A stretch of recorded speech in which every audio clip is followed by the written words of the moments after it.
Hello friends, তো 12টা বাজতে আর মাত্র 5 মিনিট বাকি, তারপরে তো রূপটিকার বার্থডে। তো তাই ভাবলাম ওকে একটা সারপ্রাইজ দেওয়া যায়। তার জন্য আমি ওর জন্য যেই ড্রেসটা অর্ডার দিয়েছি ওটা নিয়ে নিলাম, আর একটা কেক রাখা ছিল ওই কেকটাও নিয়ে নিয়েছি। আর মোমবাতি না পাওয়ার কারণে হচ্ছে দেশলাই দিয়েই ভাবছি কাজ চালাবো।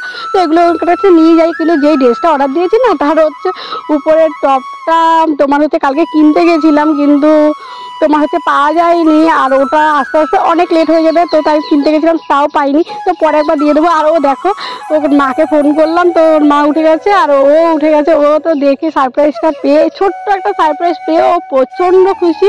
তো খুশিতেও কী করবো বুঝতে পারছি না। তারপর বললাম দাঁড়া, তালাটা খুলে ঢোকা।